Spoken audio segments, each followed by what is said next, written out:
This is a Sales Geek Academia to Business Translation production. Welcome to the Deep Dive. Today we are digging into something pretty fundamental in sales management: internal competition. Right. That whole idea of rankings, leaderboards, bonuses. Exactly. Every sales leader uses these tools. I mean, the conventional wisdom is that this rivalry, it drives better results, pushes people harder. But what if that wisdom is actually costing you a lot? That's what we're exploring today. Yeah, we're looking at research from Industrial Marketing Management. It's based on, 219 salespeople. And crucially, it's paired with 15 months of their actual sales data. Objective data, which is key. And our mission here is really to translate this academic work, find the hidden costs, the downsides of that competitive push. And that cost really comes down to a paradox, doesn't it? It does, because prior research, and this study confirms it, shows internal competition does two things simultaneously. Okay, what are they? Well, first, it does often increase objective sales performance. That's the part managers like. The upside. But at the same time, it significantly increases turnover intention. People start thinking about leaving. So you're hitting your numbers this quarter. While basically encouraging your top performers to update their resumes, it's not sustainable. No, it sounds like the ultimate short-term thinking. You'd almost expect performance to drop if someone's looking elsewhere. You would, but weirdly, the data often shows they push even harder right up until they quit. Maybe trying to max out commissions or just perform under pressure. Right. So we really need to understand the mechanism here. What makes this seemingly motivating strategy turn, toxic? Exactly. What's the process that drives that downside? Okay, so let's start with the root cause. The research labels it competitive psychological climate, CPC for short. Yeah, and it's important to be clear here. This isn't just like a one-off sales contest for Q3. Right, it's more persistent. Much more. It's the salesperson's own perception, their individual feeling, that the things that really matter. Like compensation, bonuses, maybe getting that better territory. Exactly. That all those rewards depend fundamentally on how they perform compared to everyone else on the team. So it feels like a zero-sum game. If I get the big bonus, someone else necessarily loses out. That's the perception, yeah. That the whole system is set up so my win is tied to my colleague's loss, at least in terms of those limited rewards. And management, they often lean into this, right? Designing pay plans and incentives to deliberately fuel this rivalry. They do. The assumption is more competition equals more motivation equals more sales effort. Simple equation. In the research, it confirms the first part of that equation. It does. When they tested it, increased CPC did correlate with better objective sales performance.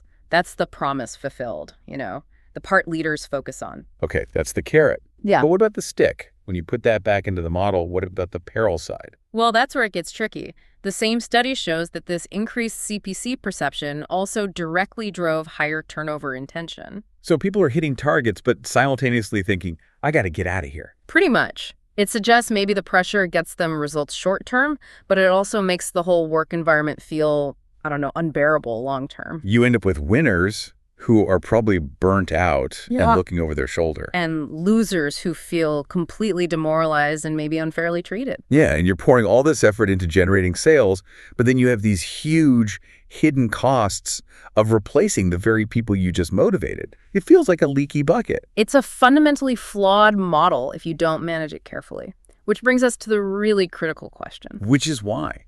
Why does this competitive climate suddenly turn sour?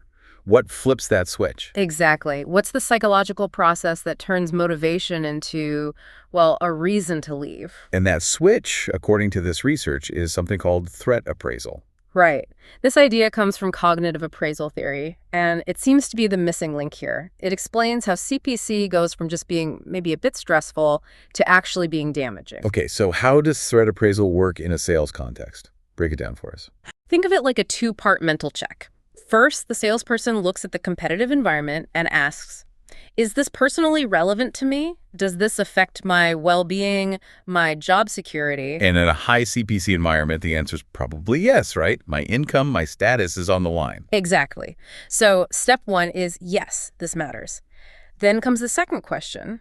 Okay, do I actually have what it takes to handle this? Do I have the skills, the support, the resources to compete and win or at least survive in this environment? Okay. So threat appraisal kicks in when the answer to the first question is, yes, it's relevant, but the answer to the second is, no, I don't think I have the resources. Precisely. It's that feeling of this situation is dangerous for me and I don't feel equipped to deal with it. It triggers a kind of panic response about your job, your standing. It sounds like that old GE rank and yank system firing the bottom 10% every year. That must have created massive threat appraisal. Oh, absolutely. That's a very stark example. It sends a clear signal. Competition here is existential. It ramps up both the CPC and the resulting threat for almost everyone, except maybe the very top stars. Yeah, sounds incredibly stressful. So what happens to performance when someone enters this high threat state? Does it just make them anxious, or are there measurable effects? Oh, there are very measurable and quite damaging effects. The research found that higher threat appraisal was negatively related to objective sales performance. It actually hurt their numbers. Interesting. So the stress doesn't just make them work harder, it makes them work worse. Yes, and it seems to be because it changes how they sell.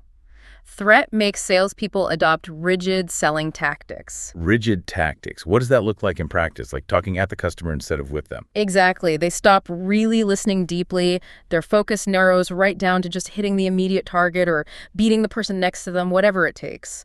They become inflexible. So they're not thinking about the customer's actual needs or long-term value. Not really. They're focused on their own survival steps. They're ruminating, worrying about failing, which drains the mental energy they need to be creative or empathetic with a client. So they might, push for a small, quick deal just to get a number on the board, even if it means burning that relationship for the future. That's a very plausible outcome. Their focus shifts entirely from how do I create value to how do I protect myself. And it doesn't just hurt performance, it also amps up the desire to leave. Massively.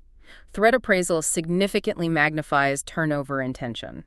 When that competition feels like a genuine, constant threat to your well-being, that's when the dark side really takes over. Performance drops, and the salesperson is actively motivated to just get out. We're posing to remind you to like, share, and subscribe to this YouTube channel. Okay, so if the big problem is that high competition can create this damaging threat perception, then the solution has to be something that protects the salesperson from feeling that threat, even when the competition is high, like an antidote. Exactly. An antidote or maybe a buffer. And the research identifies a key individual trait that acts like this shield. It's called learning orientation, LO. Learning orientation. Okay, that sounds like it's about mindset, not just skill. It absolutely is. Learning orientation is defined as the salesperson's intrinsic enjoyment of figuring things out. It's the pleasure they get from discovering how to sell more effectively. So it's not just about wanting to hit quota. It's about wanting to get better at the job itself. Precisely. It's a drive to improve their abilities to master the craft of selling. And crucially, people high in LO tend to see challenges or even failures not as like a final judgment on their worth, but more as a chance to learn something new, develop a new skill. You got it. They see it as an opportunity. So when faced with that intense competitive climate, the CPC, someone with high LO doesn't immediately see it as, oh no, I'm going to lose my job. Right. They're more likely to see it as, okay, this is a tough situation. What new strategies or techniques do I need to figure out to succeed here? It's a puzzle to solve, not just a threat to endure. That makes sense. So how does this play out in the data? Does LO actually reduce the threat? Yes, that's the core finding here. Learning orientation acts as a powerful moderator. High-low significantly weakens that negative link between the competitive psychological climate and threat appraisal. Wow. So the same competitive environment that sends a low person spiraling into anxiety and rigid selling? Might leave a high-low person feeling challenged, sure, but not fundamentally threatened. They stay focused on adapting and finding solutions. Why is that? What makes them more resilient? It seems to be about confidence in their ability to learn and adapt. They feel like even if things are tough now, they have the internal resources, their ability to learn to figure it out. Their sense of control isn't purely dependent on external factors like rankings. Which reduces that stress response, that feeling of helplessness. Exactly. It buffers them against the negative stress of high competition. Okay, this has some pretty big implications for managers, doesn't it? Yeah. It's not just about pushing people harder. No, it shifts the focus. Maybe instead of just turning up the heat, managers should be asking, how do we build this learning orientation? How do we create an environment where people feel safe and encouraged to learn and adapt?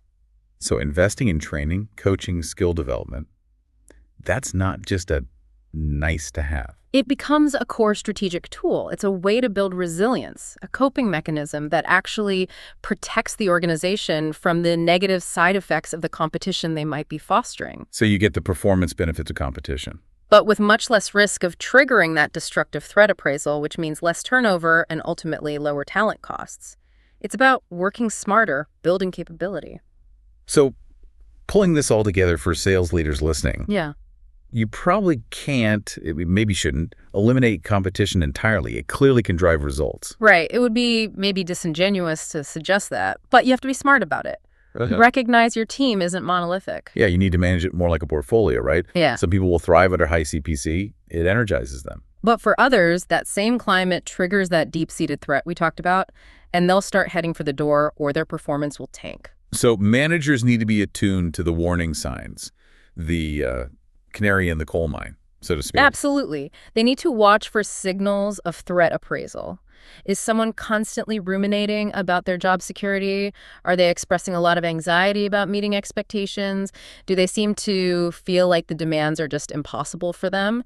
If you see those signs, it's a red flag that maybe the competitive dial has been turned up too high, at least for that individual. Exactly. It's confirmation that the climate might have tipped over from motivating into toxic territory, and you need to adjust, maybe provide more support, or change the structure for them. Okay, this is all really insightful, but let's make it super practical. If a sales leader wants to act on this now, what are, say, 3 concrete steps they can take based directly on these findings? All right, 3 actionable takeaways. First, monitor perceptions, not just rankings. Meaning, don't just look at the leaderboard. Right. Actually talk to your people. Use quick check-ins, maybe short surveys. Ask specifically how they feel about the competitive environment. Do they perceive the rewards as being zero-sum? Crucially, ask if they feel they have the resources and support needed to succeed in that environment. So you're trying to gauge both the CPC perception and any potential threat appraisal directly. Yes, and then use that insight to manage individuals differently, rather than assuming one size fits all. Okay, number 1, monitor perceptions. What's second? Second, invest in relevant, timely learning. Make fostering that learning orientation a deliberate strategy. So training shouldn't just be about product features. No, focus on building core selling capabilities, adaptive techniques, problem-solving skills. Frame training and coaching as tools to help them master the challenges, not just survive them. Providing that visible support builds their confidence and directly counters the feeling of being unequipped, which reduces threat appraisal. Makes sense. Build their capacity to cope. What's the third takeaway? Third, use competition sparingly and contextually. Treat intense competition like a specific tool in your toolkit, not the everyday weather. So use strategically. Yes.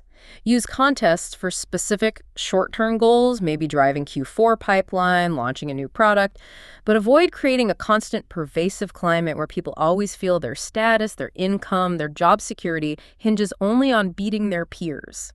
Keep it healthy, achievable, and often time-bound.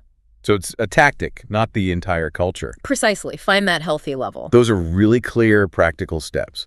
And it feels like it ties into a bigger shift in management, thinking about long-term sustainability, employee well-being. It really does, because the cost of finding, hiring, and training good salespeople is enormous. Anything you can do to reduce unnecessary turnover driven by a poorly managed competitive climate isn't just good ethics. It's actually really smart business. Mitigating that threat appraisal saves you real money and builds a more resilient, successful team in the long run. Couldn't agree more. It's about sustainable performance, not just short-term wins. This has been another Sales Geek Academia to Business Translation production.